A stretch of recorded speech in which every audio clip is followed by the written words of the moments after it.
So this is another important thing with acne, is that quite often, some of the people I've worked with, that's been the only thing we've had to do is to get toxins out of the body.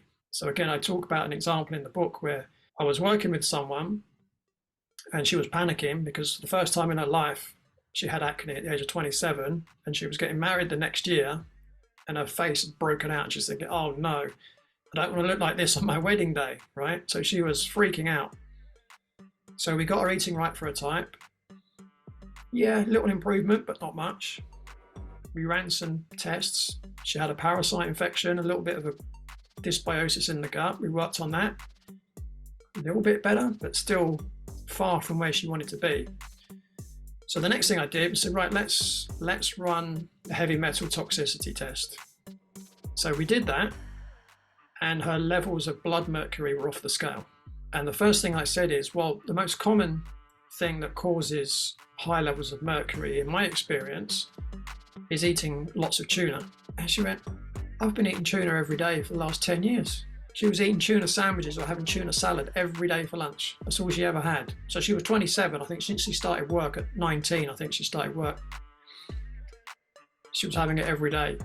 So I just literally got her to take some liposomal glutathione, and within a few weeks, her acne was gone. Leigh Brandon, welcome to the Your Body's Way podcast. This is the second time that you've been on this show, and for really good reason, because not only are you a friend, we've been friends for many, many years now, but I see you as an absolute fountain of knowledge. You're a mentor, and you just have so much knowledge on health and holistic health and acne, which we're going to be talking about today. So it's a no-brainer that you're on for the second time. We're going to be talking about your book. So I absolutely can't wait to dive into this episode. But first of all, Leigh, how are you doing? I'm doing great, and thanks for having me back on. Yeah, no problem. We're going to be chatting about your new book. Now, is this your fifth book? This is my fifth published book, if you don't include another book that I wrote, but I didn't publish it per se. I made it available for free, and that was called The Coronavirus Survival Guide.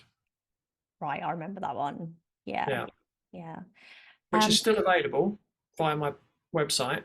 So if people go to bodychek.co.uk, that's bodychek.co.uk/books, you can find all my books there.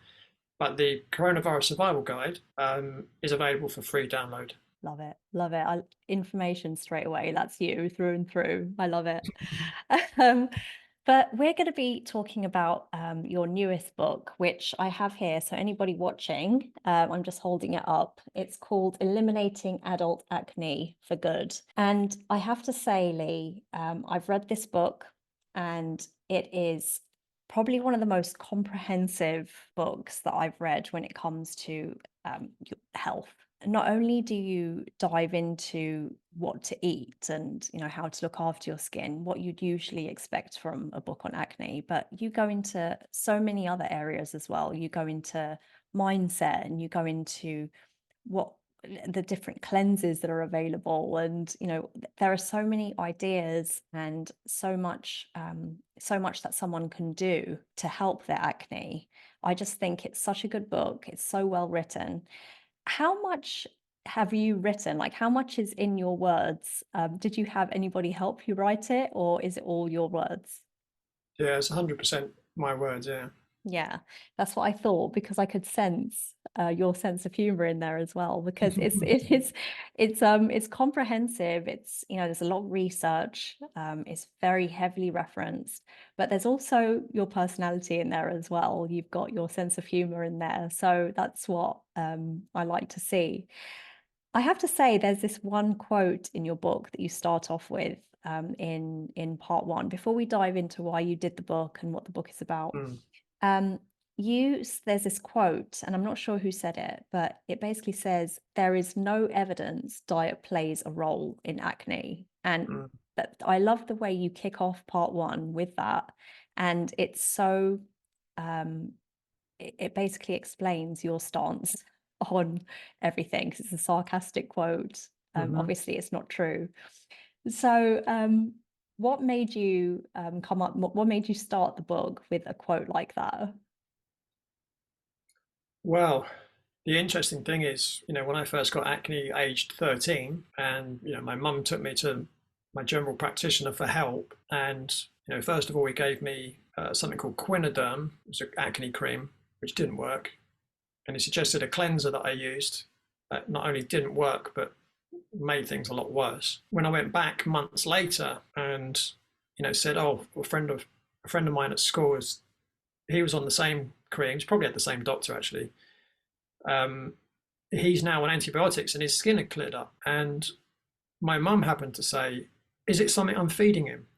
Is it something, is there any food that can cause acne? He said, oh, no, no, no, no, no. There's absolutely no link between acne and diet. You can eat whatever you want. Well, the interesting thing was that, yeah, my skin did get better temporarily when I took the antibiotics, but that didn't last very long. And in fact, it started getting worse and worse and worse. And that was the only answer from my doctor for the next 18 years. Keep taking the cream, keep using the cleansers that don't work, and continue using antibiotics that aren't working and are absolutely ruining your gut. It's really frustrating for me when I still see today on the National Health Service website in the UK that quote, and that's where I got it from.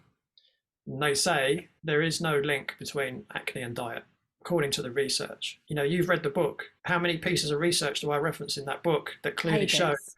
there is a direct link between acne and diet?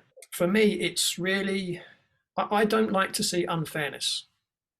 Right? I'm someone, I like things to be fair and on a level playing field. I don't like to see people being gaslit. I don't like to see people being bullied, and I don't like people to be ripped off. And for me, that comment by the medical community is all those things. It's gaslighting. It's corruption, right? Because what it's doing is it's feeding an industry. It's not putting the patient first. It's putting the profits of the pharmaceutical companies and the chemical companies first. It breaks my heart because I hear people online crying out for help, but they don't even have, and I don't mean this in a disparaging way, they don't have the paradigm in their own mind to see the truth when they hear it. Because they're so conditioned to believe that their solution is wrapped up in a product of some sort, whether it's a cream that they're going to put on their face or whether it's a pharmaceutical. They can't see outside of that box. Again, for anyone that reads my book, they will clearly see, and it's not just the science that I use in the book. It's my own clinical experience plus my own personal experience. And soon as I started to change my diet and started to clear things up that were wrong inside my body, so going at it from a point of view of, well, what's actually causing it, that is when I started to see a difference. And it's the same with my clients. And when I started delving deep into the research, it started to make sense to me. Oh, that's why that works, right? So as an example, if someone said to me, what's the one thing, if you could only advise one thing to everyone that's got acne, what would you advise? And I would suggest stop eating high glycemic foods. That would be my number one thing, right? So foods that create a sharp increase in blood sugar, that would be my number one thing. If you listen to a medical doctor, or most medical doctors, certainly in the UK, they will tell you that won't do anything. But that's my number one go-to, right? There are other things. There are lots of other things. Yeah. And again, in the book, I talk about different, in certain chapters, I'll introduce you to people that I've worked with. And actually, the root cause of their acne was completely different to the other people. And so therefore, the solution was very different. So if everyone comes in with the mindset of, oh, I just needed a magic product and then my acne is going to go away, they're being fooled, which is really sad. And it's really frustrating for people. And, with skin conditions, and it might not even just acne, but, eczema, dermatitis, psoriasis, people can become suicidal or even go beyond feeling suicidal and actually attempt it. It's really sad for me to see the options that people think they have compared to the options that are out there, if they would just open their minds to them. And I have to say, your book, it lists all of the things that people can do to clear clear their acne. Mm. Is it possible to clear acne for good, Mm. no matter how Yeah, I mean, bad it is? absolutely. Yeah. So one of the things that I always say to people is, whenever you've got any symptom in the body, symptoms are blessings. Now, that's going to sound very strange if you're currently suffering from acne. You're going to think, well, how is that a blessing? Because this is making my life terrible. I went through that for 18 years, so I know how that feels, right? Well, the reason it's a blessing is because a symptom is a way that your subconscious mind is making your conscious mind aware of something. And what it's making your conscious mind aware of, that there's something internally that's not right. Because if you don't know that there's something internally not right, you don't know that you have something to fix. So as an analogy, if you step on a nail, right, you feel pain. Where do you feel the pain? Where the nail went. Well, that's what you think. Yeah. The perception is the pain is in the foot. Hmm. So you step on the nail, but what happens is you get an impulse via the nervous system from the site where the nail enters your foot, Hmm.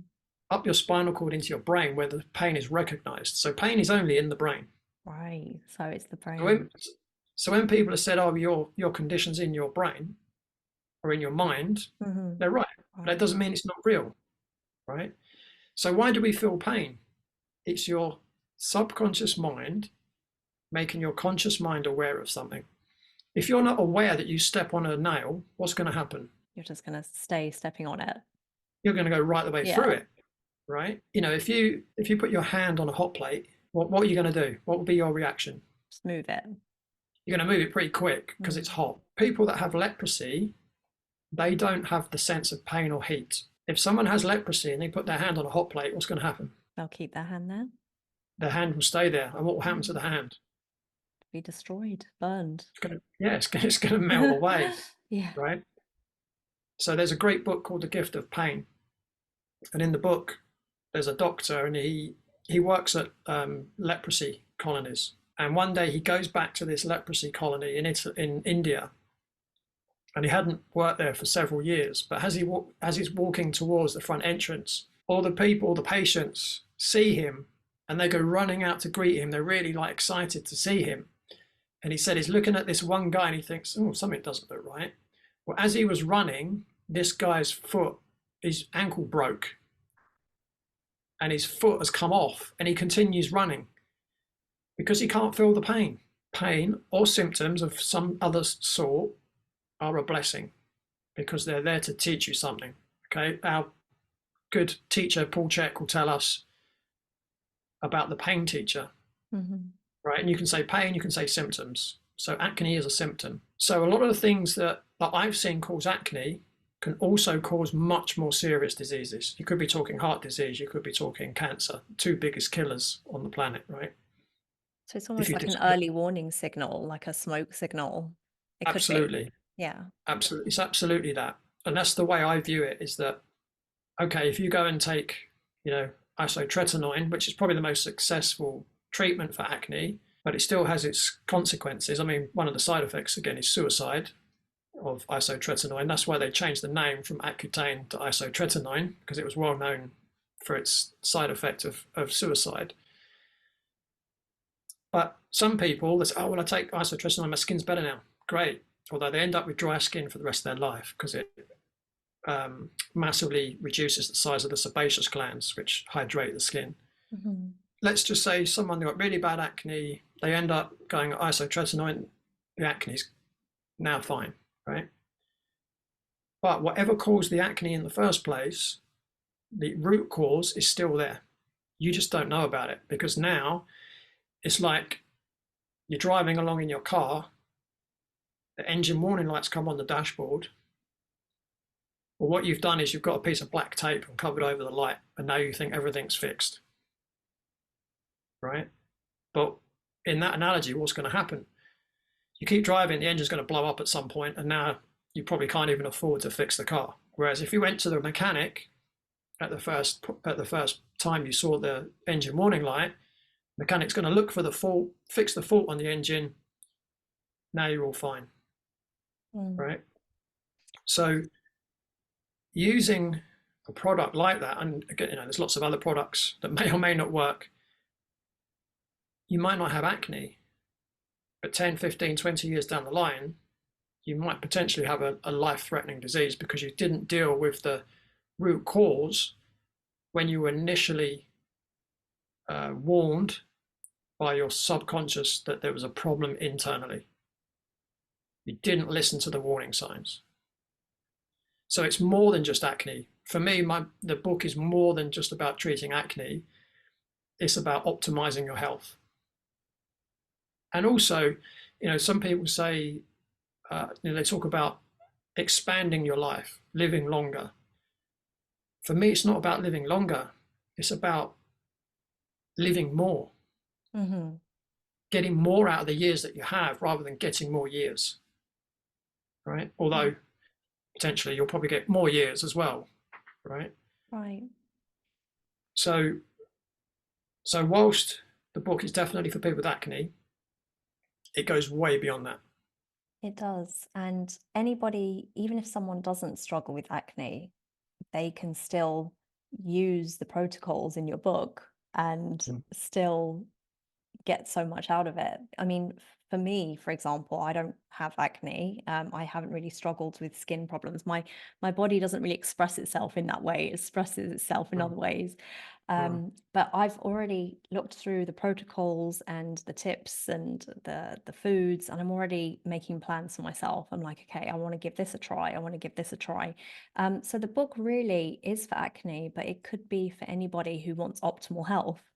I feel Mm. like your book is like holistic health and functional medicine all in one. It's like you cover the whole spectrum. You cover Mm. diet, you cover lifestyle, stress, sleep, the whole aspect of who somebody is.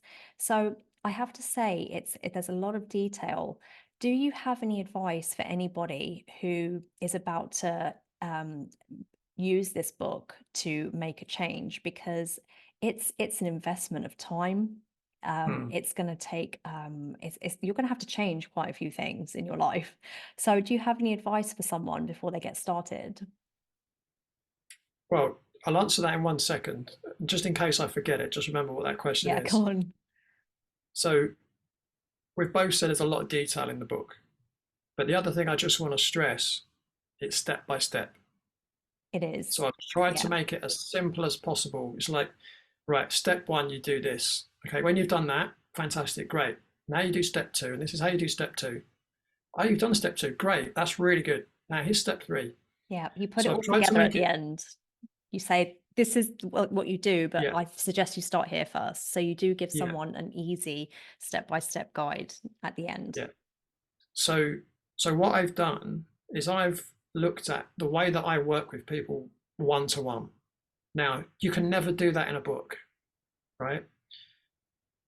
And the reason I've produced a book is because I get a lot of people contacting me and they say, oh yeah, I want you to help me. I want you to help me. And I say, great. And I'm convinced, they're ready to change, and because it does take energy to change.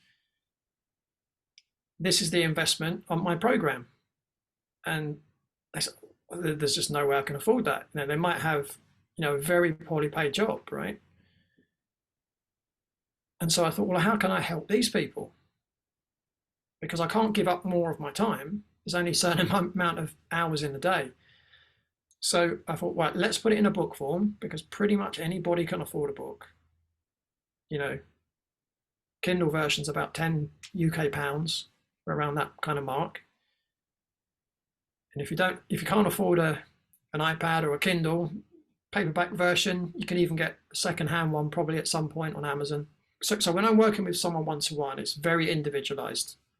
And I'm thinking, what steps do I generally go through with people?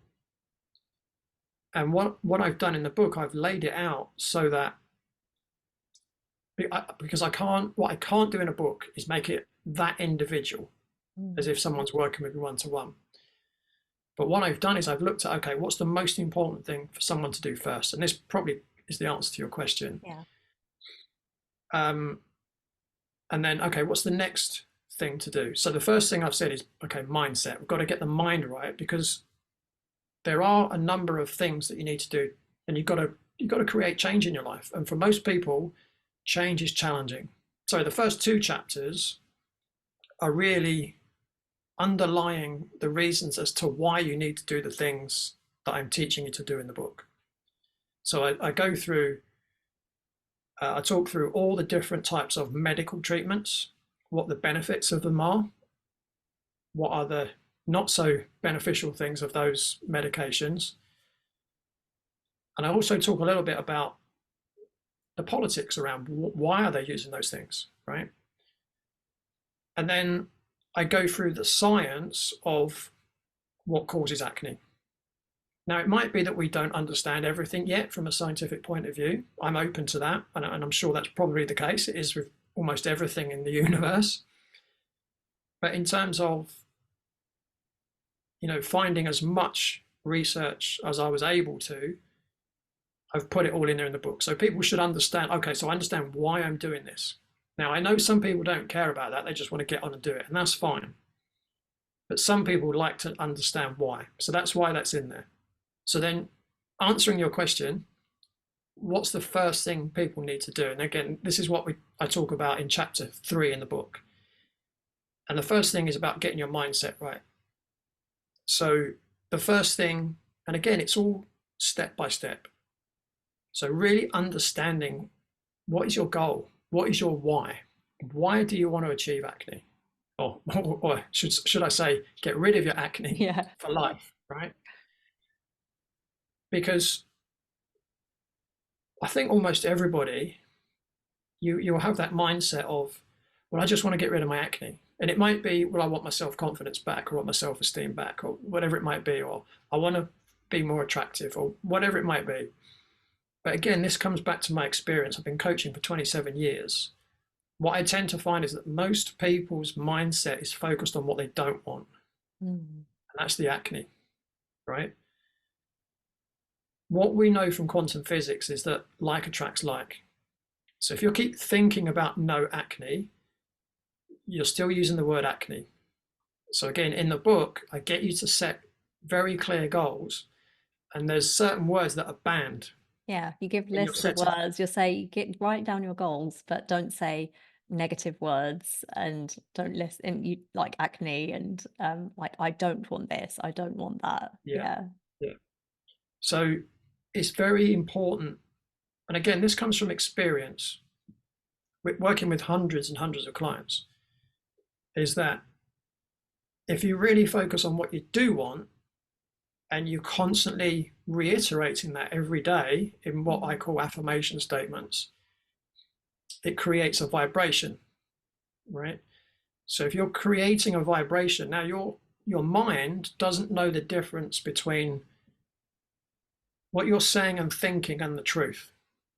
Your body will start to believe whatever it is that you're saying and you're thinking.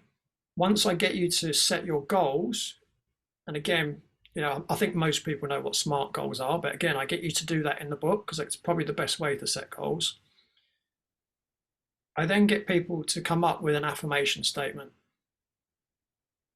And again, everyone needs to come up with their own statement. When I'm working one-to-one with clients, I might help them a little bit, or I might suggest certain things, or just help them shape it maybe. Because again, most people start saying negative words, or they might say, I don't want acne. So I go through that process first. And then another thing that I get people to do, and again, this is to help people with their behavior, because it's all about the behavior and the choices that people are going to make. The next stage is to set core values. So core values, if you like, are a set of beliefs or values that you live your life by to achieve your goals. So again, if you think of the sequence it's in, you set your goal, you set your affirmations, you set your core values. Right? So everything's done in a specific order, because I think if you don't get your mind right first, as soon as you come up against a challenge in the rest of the things that you need to do, you're gonna say, this is too much, I'm not going to do it. Right? So even again, with regards to mindset, the next thing I get you to do is to write down all the potential excuses that might come up. And again, I give you lots of examples of things that I've seen over the years, right?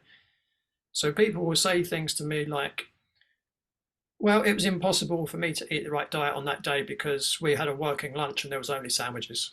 Which is And if very I'm working with normal. someone, Like that's something I can imagine anybody saying that. of That's a very course, normal circumstance. Yeah. yeah, or someone might say, well, me and my best friend, we went clothes shopping that day and all that was available was McDonald's and Burger King, Yeah. Yeah, right? absolutely. Yeah. So I have a whole list of things. Oh, I was on holiday, right? Or whatever it might be. And again, I've got a whole list of them in the book. Now, if I was working with someone in a one-to-one situation, I would say to them, okay, so you had a lunchtime meeting at work, there was only sandwiches available. What could you have done differently? Right? You know, there's a really cheesy saying, but it's actually so true, is planning to fail, or sorry, failing to plan is planning to fail. Yeah. Right? And it's so true. Mm. Yes, it's a really cheesy saying, but it's absolutely true. So I might say to someone, okay, so what could you have done? And they say, well, I suppose I could have maybe bought something out that was more healthy and brought that into the meeting. Or maybe I could have prepared my own food that day and brought it in with me. Whatever it might be. Now, it's not down to me to tell someone what the best solution is, whether it's in a one-to-one situation or from the book. But again, I get people to go through that process themselves and say, right, what are the potential stumbling blocks or obstacles that might get in the way of me doing the things that I must do if I'm going to achieve clear skin for the rest of my life? Now, if someone's listening to this and they've got acne and they think, well, I haven't got it in me to put in any effort, then I would say to you, well, you're choosing to maintain your acne. And you're choosing to not listen to what your subconscious is telling your conscious. Mm-hmm. Because if people stick with what you're doing, if people strengthen their mindset and they really take on the protocols that you write out in the book, the benefits go beyond clearing their skin. It's a real life changer. Mm. And it's a really it's powerful. It's powerful stuff. Um, is there anything else about the mindset that you want to say before I dive into some of the root causes? What are some of those root causes? Because people, a lot of people just don't even think about that. They think, oh, it's my age or it's genetic, and they kind of write it off as just this is meant to happen to me. But there are Mm. actually causes, and you can reverse those if you find out what they are. So, what are some of the common causes that you come across? So, just based on what you just said, what is quite interesting is that if you study hunter-gatherer tribes that have never lived in a Western society, they don't have acne. Because we kind of think, well, it's a natural thing when you're a teenager. Right. You're naturally going to get acne, right? And there is some logic to that. And that's because of something called the mTOR pathway. So I won't bore you with too much of the science. And to be honest, I don't understand it 100% myself, right? But again, I do go into a lot of detail in the book. But basically, it's a growth pathway to make it really simple to understand. And there are certain foods that stimulate certain hormones that stimulate a growth process, right? So there are two main times in our life when our mTOR pathway is increased. One is when we're a baby, and the other time is when we're teenagers. So Mhm. when we have our big growth spurts, right? So interestingly, what does a baby use to nourish itself with if it's having a natural diet? Breast milk. Breast milk, milk. Mm. So milk has got things in it that stimulate growth within the body, right? And I think most people understand that dairy is a big problem for a lot of people with acne, Mhm. right? And we know it does stimulate the mTOR pathway. But interestingly, babies don't get acne, but teenagers do. Now, so this would be the next thing. So people would say, well, obviously you go through your teenage years, you get that increase in hormones. So it might be estrogen for females, testosterone for men. And that will play a role for sure, right? And that probably is why people that live in westernized countries tend to get acne when they go through those teenage years. However, not all teenagers do, No. right?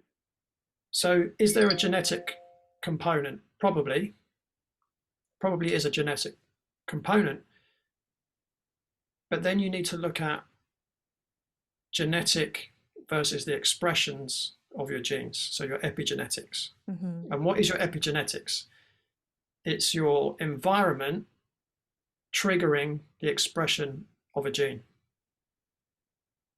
So what makes up our environment? Well, certainly the foods that we eat.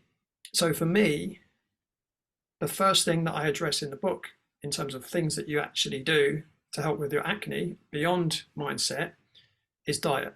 Mm-hmm. The key things being high glycemic foods that I mentioned earlier and dairy. For me, they're the key ones. There are other things as well. You know, anything that creates any kind of inflammation is going to be a problem. So now you're talking seed oils and trans fats, things like that.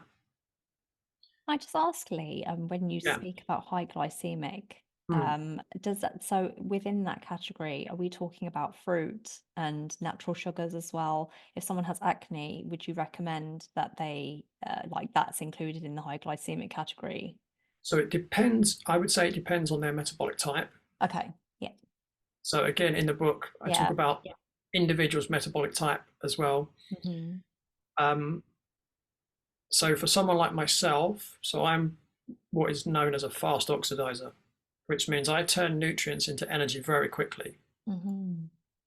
Fast oxidizers do not do very well on things like citrus fruits because it spikes our blood sugar too quickly, Interesting. right? And does the glucose monitor prove that to you? Have you tested it? Because you do I've talk about not, glucose monitors. well, I haven't used glucose Right, monitors right. on myself, Yeah. but I can feel it if my blood sugar, you know, I'm not going to say I don't need one, but I'm very tuned in. Yeah. Like when you go through the process of metabolic typing, if you go for it properly, even now I've been doing metabolic typing for 19 years.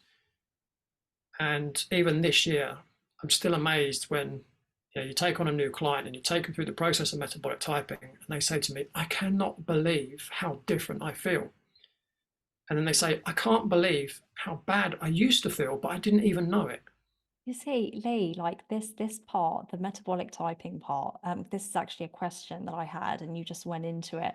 Um, I wanted to ask you about diet and the metabolic typing part because I find it absolutely fascinating. I don't know which one I am yet, but I'm Mm, going to go through because your book links into the metabolic typing mm, questionnaire. So basically, someone, if they want to find out their metabolic type, they take a questionnaire and there's just lists and lists of questions. mhm, And at the end, you get a kind of approximate kind of guess initially as to which type you are. You mhm, said fast oxidizer for yourself, and then there are others which you can go into. And then once you know which one you are, then you can basically test it out and then tweak it, see how you feel. And then once you've got your metabolic type, then that's it. Like you're eating exactly how your body was designed to eat according to your ancestry. That blows my mind. I absolutely love it. So that's what I want to go into now. So mm. you're the fast oxidizer. What are the other metabolic types? So, so there are two branches, if you like. So you've got the autonomic nervous system dominant, Hmm. and you've got the oxidative system dominant. So this was a theory developed by Bill Walcott, who's the world's leading authority on metabolic typing. So on the autonomic nervous system side, you've got sympathetic dominant, parasympathetic dominant, and balanced. So three different types. And on the oxidative side, you've got fast oxidizer, slow oxidizer, and mixed. Hmm. So as a fast oxidizer, as I said, I turn nutrients into energy very quickly. So I need foods that are very slow to digest generally. So for me, I need to eat predominantly high fat, high protein, very low carbohydrate. And when I say carbohydrate, I'm talking plants, not talking Like if I have what most people consider carbs, they destroy me. So potato, bread, pasta. I'm actually not too bad on rice, although I don't have it very often, but I seem to be okay with rice. And I know so many other people that aren't. They have rice and they're asleep, Really? right? And that's from a lot of clients really struggle with rice, but for some reason I don't. From experience, it's generally the foods that you eat the most that you have the most problem with. Actually, that might be why, because I've not eaten a lot of rice throughout my lifetime, really. It's quite interesting because there's a lot of people like Dr. Sean Baker around talking about um, carnivore diets and how well people are doing with carnivore diets. And it's interesting. I've kind of got my eyes on that, and I'm kind of quite interested in that. Certainly, if you look, if you talk to a lot of people about the gut microbiome, for instance, and again, that plays a massive role in acne as well. People will say, you've got to have a good fiber intake to have a good gut microbiome. Hmm. But then you look at most people I've seen eating a carnivore diet, and they look unbelievably healthy. Hmm. And when you think, well, how did we evolve? We evolved mainly eating animals, right? So yeah, it's a really interesting subject. But just going back to what you said, the other thing about metabolic typing is it's not fixed. So remember, it encapsulates both your genetics but also your environment. So seasons, you mean? Seasons, Okay. stress levels, how much exercise, where you are in your menstrual cycle. So, all those things are going to affect where you need to be in terms of your, what we call your macronutrients, okay, macronutrient ratios. I mean, you should know the answer to the question I'm going to ask you now. Oh God, go on. What do most women crave when they're premenstrual? Chocolate, Sugar, sugar, yeah, right? carbs. Yeah, Yeah, carbs. yeah. So, as you go through your menstrual cycle, what your body needs does change. And you just got to listen to what your body's telling you and listen to how your body responds after you've eaten things. Mm. Because generally, if you're craving foods, it's because you haven't eaten right for your type. So again, think of it another way. So you wouldn't know so much at the moment, but here in the UK, it's pretty cold. What do most people eat if it's cold? Warm stews and like comfort Stews, foods and broths, yeah, stodgy, right? What do people want when it's boiling hot? salads. Salads, maybe a light meat rather than a Mm. heavy meat. We already know a little bit about metabolic typing without actually knowing. We're already doing it to a degree. That's interesting. Yeah. But what doing the metabolic typing questionnaire, what that does, it gives you what we call your starting point. Hmm. So you get your starting point, and then the next phase is doing what we call the fine tuning. Now, why is that important for acne? Most people, what's that got to do with acne? Well, first of all, one of the things you need to really do is manage your blood sugar levels. Because once your blood sugar is going high, now you're stimulating growth hormones and steroid hormones. And what they do is they stimulate the sebaceous glands to secrete sebum in your hair follicle. They also stimulate the production of skin cells. So if you've got extra skin cells being produced in a hair follicle with extra sebum, can you see that there might now be a blockage in the pore, right? So managing your blood sugar is best done eating the right macronutrient ratios for you. That's fats, proteins, carbohydrates. But also, when you get that right, it also optimizes cellular energy. So when you have optimum energy in the cell, it allows the release of toxins. So this is another important thing with acne is that quite often, and some of the people I've worked with, that's been the only thing we've had to do is to get toxins out of the body. So again, I talk about an example in the book where I was working with someone and she was panicking because for the first time in her life, she had acne at the age of 27 and she was getting married the next year and her face had broken out. And she's thinking, oh no, I don't want to look like this on my wedding day, right? So she was freaking out. So we got her eating right for her type. Yeah, little improvement, but not much. We ran some tests. She had a parasite infection, a little bit of a dysbiosis in the gut. We worked on that. A little bit better, but still far from where she wanted to be. So the next thing I did was say, right, let's run a heavy metal toxicity test.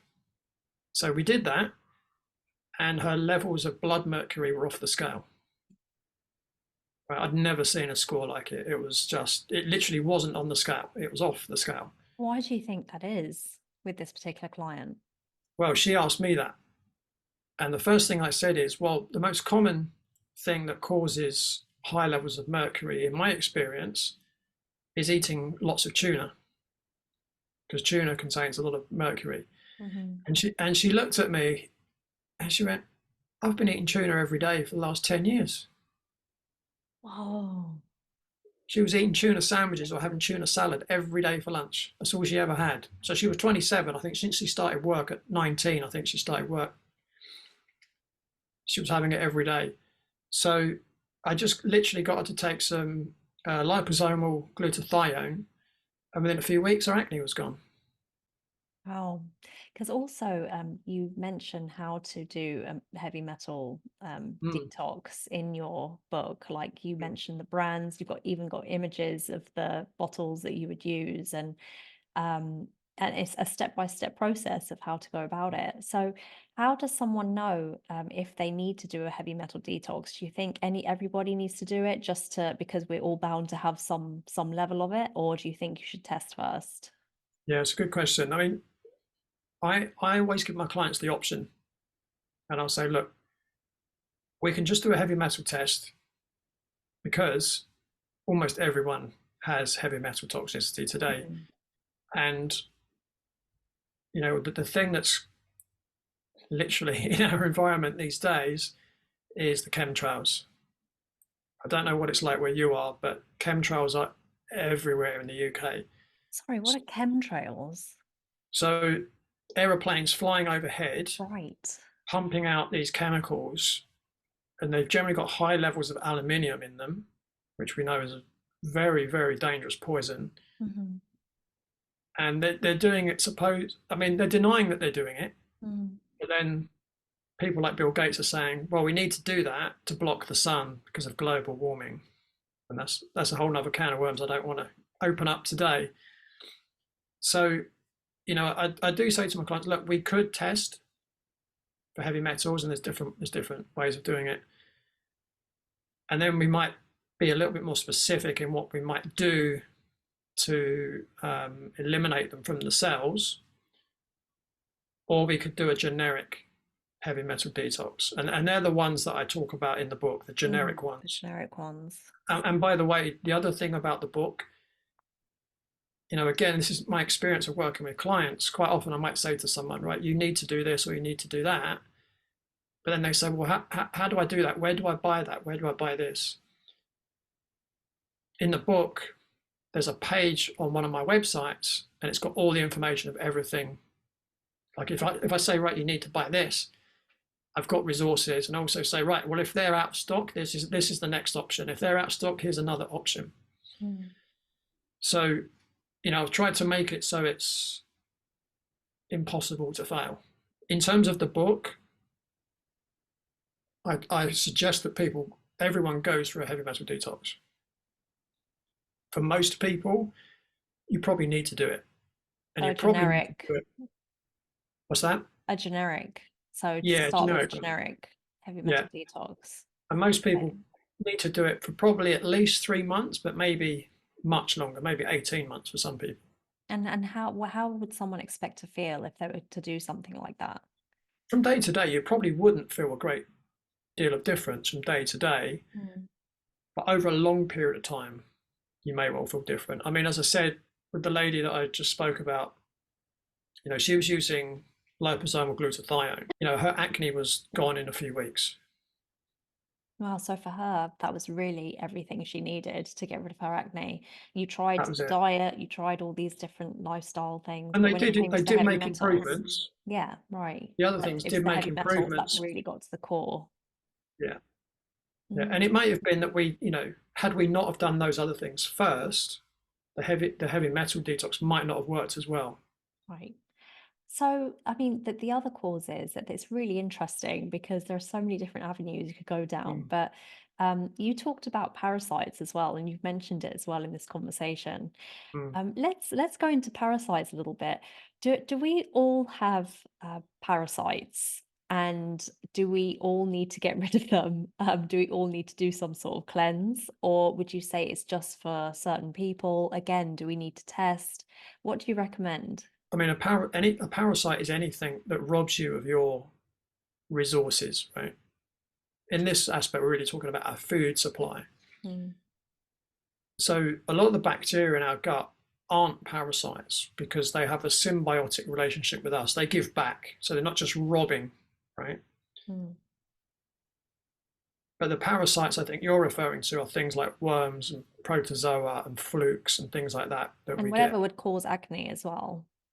Yeah, so well the thing is with these parasites is they release toxins, and it's the toxins that could potentially be causing acne. So when I'm working one to one with people, I strongly suggest if I feel they might have a parasite that they would actually test for it. And there's lots of really good stool tests around now. My experience with medical tests, not so good. So in the UK, I can't talk about other countries, but I've literally had clients coming to me saying, I have night sweats, I grind my teeth, my anus is always itchy, I've got blotches on my skin, which are all symptoms of a parasite infection, right? And they'll say, I ran a stool test with my doctor, I definitely don't have a parasite. And I'm like, I'm pretty sure you do. They've got low energy, they've literally got all the symptoms of they've lost weight, they've got all the symptoms of a parasite infection. And a few times I've taken a big risk and I've said, well, I'll tell you what, you get a test done. If it comes back negative, I'll pay for it. I've That's a never good had to pay deal. out. I've never had to pay out, right? I probably wouldn't do that anymore because you never know. Um, but if I'm working one to one, I would strongly suggest that someone does do a stool test. Now, sometimes, people are limited financially, and that's not, some people might live in a certain place that just don't have access to it. Mhm. So I would say if you don't have the ability to do a test, I would probably recommend you do a parasite cleanse once or twice a year. They don't really cause any major harm. I mean, they would if you did them all the time, Mhm. but once or twice a year is not going to cause too much harm. And So, and what would it entail? so most of them, they're either in tablet form, some are in liquid form. Some of the liquid ones, I don't really want to put people off, but they're absolutely horrendous. There's one in particular one, but it's a very very good product. I remember you take like there's three different ones that you take. Like the A is pretty bad. The B is probably the worst thing I've ever experienced in my life. The C, not much better. And then other people say, actually, I quite like it. To me, so, I mean, I haven't drunk alcohol for nearly 20 years now, but some of those drinks and they're just horrendous. Like, Like what the really strong, powerful ones, like yeah, the ones that burn, and it's like nail yeah, they're varnish kind of, remover. that's what that parasite cleanse reminds me of in terms of the Oh, taste. But there are other ones that you can take. Like there's particular ones that I found again really really effective. They're just a capsule. You just swallow it. There's just a herbal formula, but really really effective. I mean, you can get a bit of a aftertaste, but mhm. nowhere near as bad as the liquid one. But um, yeah, that they're really powerful. I find. So it can be just sometimes just a liquid that you put into water and just drink it, a certain amount of times a day, or it might be taking capsules certain times a day. Um, Whenever you're doing anything like that, you can get what's called a Herxheimer reaction. So a Herxheimer reaction, so if you're doing like a parasite cleanse or a fungal cleanse, as these things die off, they start to dump toxins into the bloodstream. Now, if you don't have a good detoxification system, a good elimination system, what will happen is the toxins will start to build up in your bloodstream, and temporarily your skin might get worse, Mm. right? Again, I do warn people about that in the book, that sometimes when you do these cleanses, your skin can get worse before it gets better. So, and again, there are things you can do to minimize the Herxheimer reactions as well. You generally get what I would call flu-like symptoms. You feel like you've got a bit of a flu, like energy's low, your joints might ache, etc. Just don't feel quite yourself, kind of thing. Um, but yeah, there are things you can do. But the better your digestive system is, the better your uh, elimination system is, the better your detoxification system is, the less likelihood you'll get any of those reactions. Right. And the one of the other protocols that you describe are the skin cleanses, which I Mm, find really, really fascinating. I was looking through the skin cleanses and I was thinking, okay, so which one can I take on today? Like, which is the easiest one? Because some of them are really, really simple that you can do daily. Some of them you can do every other day. Um, so, I mean, the skin cleanses, people usually think, okay, so my skin routine, I maybe put on, use some makeup remover if you're female, use some toner, then a moisturizer, and, all the best brands, spend mm. lots of money. Surely these are good for my skin because how can they not be? What do you have to say about that? And what's your alternative suggestion? Yeah, that's quite a big question. I It mean, is a the, big question. Yeah. the first thing I would say is there's a reason why the skin itself is last in my book, because as I tend to say, acne is an inside job predominantly. So what you put on your skin, to me, is the least important. Okay. Now the next thing is there are a lot of products on the market. I would say the majority of products on the market are quite toxic. So a lot of these beauty products, let's call them, could well be part of the problem, part of the cause of the problem of your acne. Makeup can be an issue. Again, most makeup's pretty toxic. Again, I do recommend brands, not necessarily in the book, but certainly on the resources page you can refer to from the book. The interesting thing about, you know, cleansing, moisturizing, toning, all that kind of stuff was actually something that I still recommended up until about 2, 3 years ago. Exfoliating as well.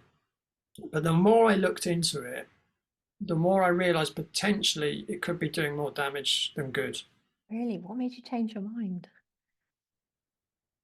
Well, there's a holistic dermatologist in the States called Julie Greenberg, and I've taken quite a lot of courses with her. And her saying is you should only ever wash your pits and your bits, Yeah, I remember that part from your right? book.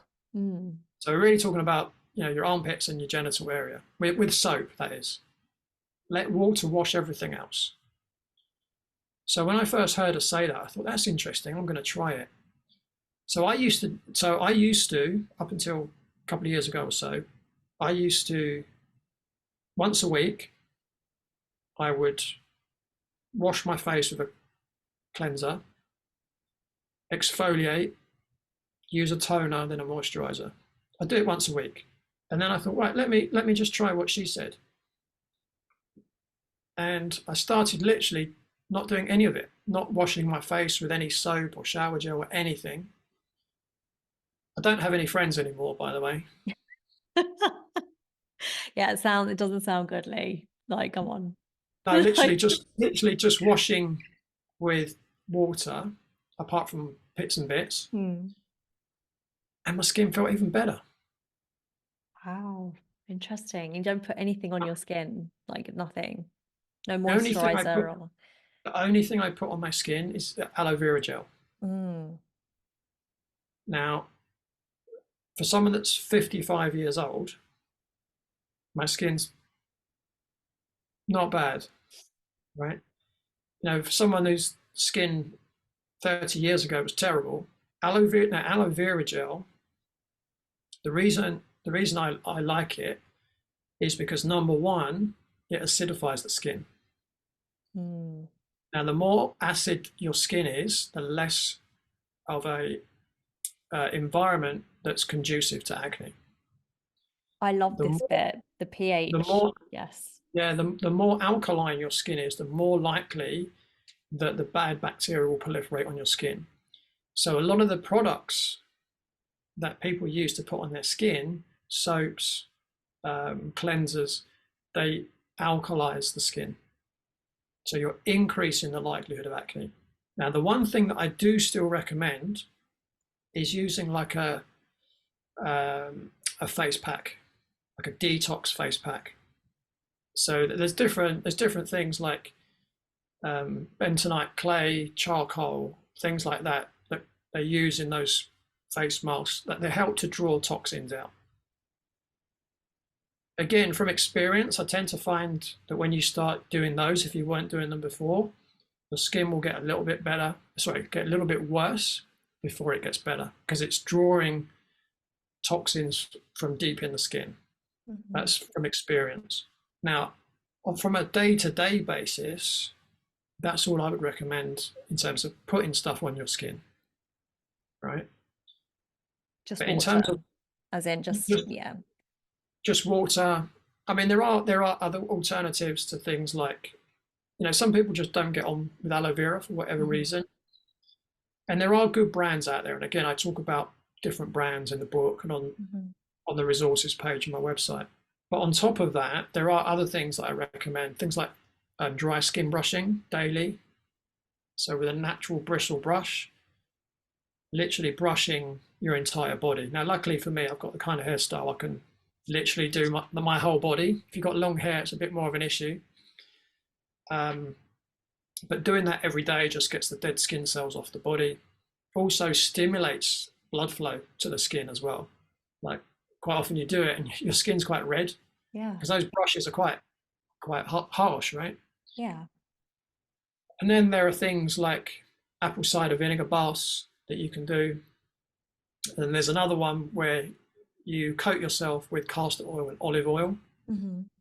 and get in a hot bath and just let that do its thing. Castor oil again is a really good at detoxing as well. And can you get all of these things? Where can you buy these things from? Can you get them from the supermarket I or the don't know. Well, pharmacy? you want to get good quality. That's the key. So Mm. you're definitely looking at organic and cold pressed in terms of the oils. Certainly organic apple cider vinegar. Now I did hear a rumor that certain Mr. Gates has bought a brand called Bragg's. So Bragg's is the biggest brand of apple cider vinegar. Oh, I've got that in my cupboard. Yeah. Bill Gates also owns a company called Appeal. Are you familiar with Appeal? No, no. So Appeal is, uh, how can I describe it? Let's call it a product and leave it at that. That is sprayed on fruit, particularly apples, and it can last for months and months and months and months and months and months. And apparently, he's using Appeal on the apples that they're now using to make Bragg's apple cider vinegar because in America it gets past the organic.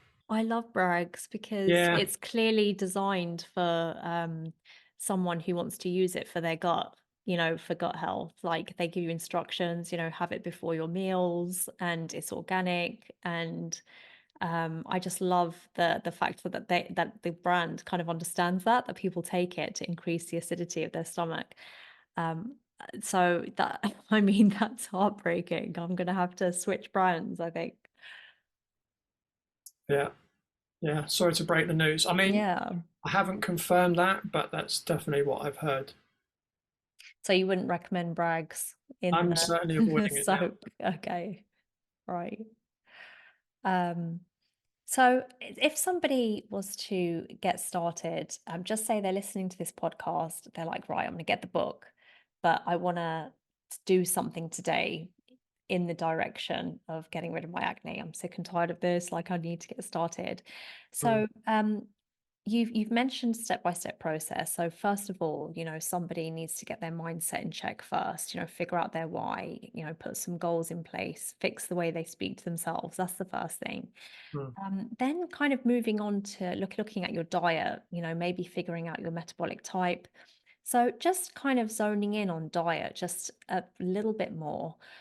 You mentioned that high glycemic foods and dairy foods, they're the top kind of foods that you would look at to reduce if someone was or eliminate if someone was to have acne Yeah. issues. So, are there any other foods that people should absolutely be avoiding? And are there any foods or drinks that they should be having for acne specifically? What are your thoughts on caffeine? I ask about caffeine in probably all my podcast episodes because let's face it, we all love a bit of caffeine, a bit of a pick me up, some coffee, some black coffee. It's probably my favorite part of the day. Um, is caffeine good for acne? Does it have any effect? Does it My depend? my view, well, my view is, well, first of all, if you are going to have coffee, Mm, make sure you're using organic coffee beans. Don't buy anything already ground. Don't buy granules, anything like that. However, when you take on caffeine, what that does, it stimulates the release of cortisol from the adrenal glands. What cortisol does, it releases sugar from your muscular system into your bloodstream. I would say if you've got bad acne right now, coffee would probably be something that you definitely want to start to reduce your intake. Because I would never suggest just stop it cold turkey, because it is a drug. So I would say if you're drinking 4 cups of coffee a day, cut it down to 3 and replace the latest one that you have in the day with another type of drink, preferably a good quality water. mm, Do that for a week. Then at the end of the first week, cut it down to 2 coffees a day and replace what was the third one of the day, with another drink. Now, if water's a bit too much of a jump for you at this stage, you might want to go to something like a green tea, maybe, because that's got a very tiny amount of caffeine in it. And then each week, just drop 1 cup until I would say at this stage, I would definitely cut it out completely. It might be something that, maybe 1 cup a day might be something you can bring back in later. But if your skin's bad, I would definitely recommend cut down gradually and cut it down to 0 for a while. Because you can always, like, once everything's balanced out and everything's good, you might be able to get away 1 cup a day, no problem. mm. When I'm working with clients generally, and they're real coffee lovers, I say just cut it down to 1 a day. Don't cut it out completely. Still give yourself that little bit of joy every day. Now, I would say 50% of the time, those coffee lovers end up saying, do you know what? I don't need it anymore.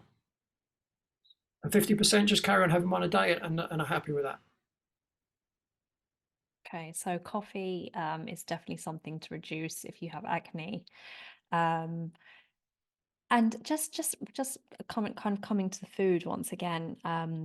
So if someone wants to figure out their metabolic type, that's a Mm, really great way to get started. So on their way to kind of fixing their acne. So there is a questionnaire, there's a link in your book to actually get there.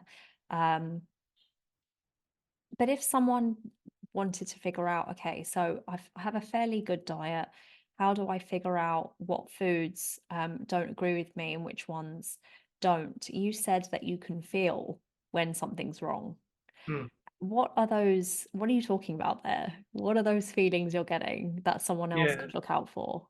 yeah, good question. So there are three things that are affected by what we eat: your energy levels, your satiety levels, and your emotions. So part of the process of the fine tuning that we spoke about earlier is that you record 1 to 2 hours after each meal how you feel in each of those areas. So, for instance, if you were hungry 90 minutes after you've eaten a meal, there was something wrong with that meal, right? Or if your energy is low, right? Or if you're feeling like you need a nap 2 hours after you've eaten. There was something wrong with the meal. And it could be too much carbohydrate, it could be too much fat and protein. It can be either way. What I tend to see is more often than not, it's too much carbohydrate and not enough fat and protein. Not always, but that tends to be the case. And just from an emotional level as well, if you're very mentally kind of on a calm level, don't really too much up and down, that's another sign that, again, that you're eating right rather than getting that wrong as well. And there are multiple questions within each one to work out, whether you responded well to a meal or not. Okay. But over time, once you've done enough of those, it's a bit like, when you're learning to ride a bike and you've got stabilizers on. Yeah. Right. There comes a point where you don't need the stabilizers anymore. So there'll come a point where you don't need to write down on a piece of paper how you're feeling, because you just do it naturally. You just know. So it just takes practice. You just have to kind of tune into how you feel and learn how your body responds to these things. Do you know what? That there's so much information to cover on this book, and I couldn't recommend it enough to somebody who has skin problems and acne, and because not only do you have personal experience, but you've also helped countless numbers of clients to actually overcome their acne. So there's so much hope in this book. And the message of this episode is that there's hope for anybody who's been struggling with skin problems. It is fixable. It is 100% fixable. You just need to know how to do it. And I think your book is the best way for somebody to really get to grips with the root cause of their acne and to fixing it for good. So, Leigh, is there anything else that we've missed out? There's a ton that we haven't talked about, but is there anything that you want to leave the listeners with after this episode? Yeah. So again, as you said, there's lots more we could have got into in the book, right? But I guess what I want to leave people with is the thing that I hear a lot is, I've tried everything, but nothing has worked. I hear that said so many times. And the people that are saying it are 100% convinced they've tried absolutely everything. If I question those people, because what have they done? They've done what their doctors or their dermatologist has told them to do. So they've done everything, right? But when I question these people, they haven't done anything that's in my book. So they think they've tried everything, but what they haven't done is get to the root cause of the problem. What they've done is they've treated the symptoms, which is why, it just continues, because the engine warning lights might be covered over, maybe, but the black tape keeps falling off, right? So if you're out there and you're thinking you've tried everything, just know that there's more to try, and there's a lot more to try.